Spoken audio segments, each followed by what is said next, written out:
लगीन ठरलं लेकीच या तुम्ही लग्नाला, लगीन ठरलं लेकीच या तुम्ही लग्नाला।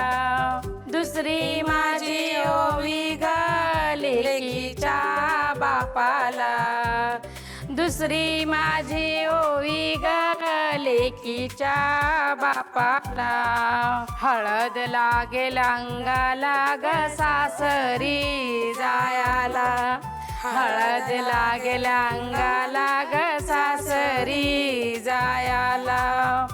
तिसरी माझी ओवी ग नवरीच्या आईला, तिसरी माझी ओवी ग नवरीच्या आईला।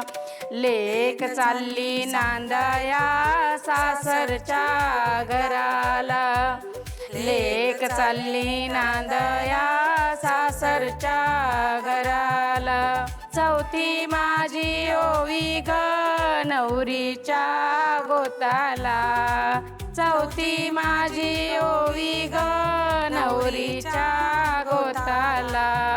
या ग साऱ्या जणी पुढे हळदीच्या सोहळ्याला, या ग साऱ्या जणी पुढे हळदीच्या सोहळ्याला।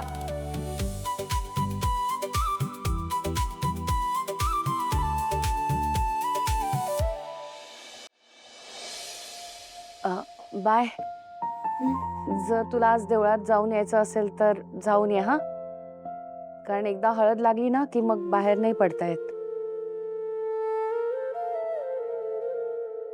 मम्मा, तुझं सारखं सारखं काय डोळ्यात पाणी आणते? आनंदाने पाणी येत। आनंदाचीच गोष्ट आहे वेडाबाई, पण असं सारखं डोळ्यात पाणी बघून तुझ्या लेकीला वाईट वाटतंय त्याचं काय? बघ कशी सोन्यासारखी दिसतीये पोर, तिच्या चेहऱ्यावर हसू बघायचंय की नाही?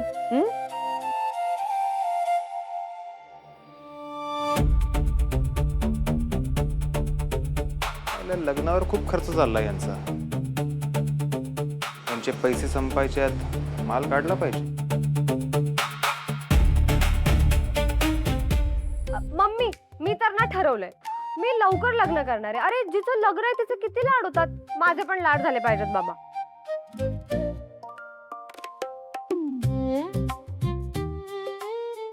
कर कर, म्हणजे मला पण अजून नवीन ड्रेस मिळतील।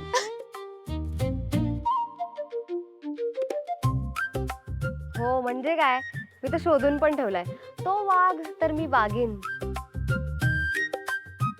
अच्छा, कोण आहे हा वाघ?